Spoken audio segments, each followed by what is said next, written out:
Have you ever wondered who the very first artists were? We often think of Leonardo da Vinci or Michelangelo, but art is much, much older. It's a story that goes back tens of thousands of years, to a time when our ancestors lived side by side with mammoths and saber-toothed cats. These weren't famous painters signing their work. They were early humans driven by a deep need to express themselves. So, let's travel back in time. Imagine yourself in a dark, cold cave, the only light flickering from a small fire. On the stone walls around you are breathtaking images. Herds of bison, galloping horses, and graceful deer. These aren't just doodles. They are masterpieces of the Stone Age. Take the Chauvet Cave in France, for example. The art there is over 30,000 years old. The artists used natural pigments like red ochre and black manganese, mixing them with animal fat or saliva to create paint.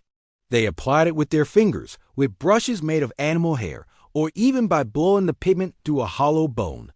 It's incredible to think about the skill and vision required to create such vivid scenes in near total darkness. But why did they do it? This is the million-dollar question, and archaeologists have a few fascinating theories. One idea is that it was part of a ritual or a form of magic. Perhaps by painting a successful hunt on the wall, they believed they could make it happen in real life.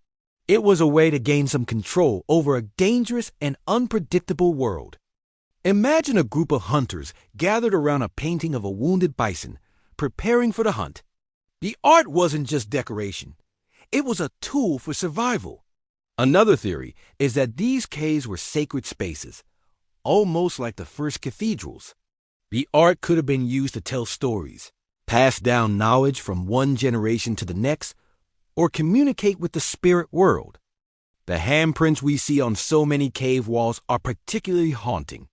When you see one, it's like an ancient person reaching out across time, saying, "I was here. I existed."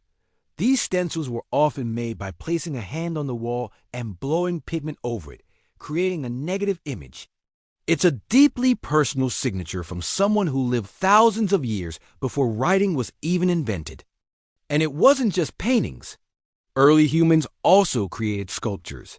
The famous Venus of Willendorf, a small statuette of a female figure found in Austria, is about 25,000 years old. She's not a realistic portrait, but is thought to be a symbol of fertility and life. These small, portable sculptures show that art wasn't confined to caves.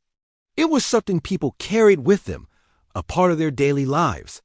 From the caves of Lascaux in France to the rock shelters of Australia, this explosion of creativity happened all over the world. These first artists weren't just painting what they saw. They were sharing their thoughts, their fears, and their hopes. They were telling us who they were.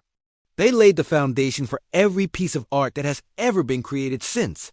So, the next time you visit a museum or see a piece of modern art, remember those first anonymous creators in the dark caves. They were the pioneers, the ones who first picked up a piece of charcoal and decided that a blank wall was a canvas for their imagination. Their legacy isn't just in the paint on the walls. It's in the human need to create, to share, and to leave a mark on the world. Thanks so much for watching. If you found this journey back in time as amazing as I did, don't forget to like this video and subscribe for more stories about our incredible human history. See you next time.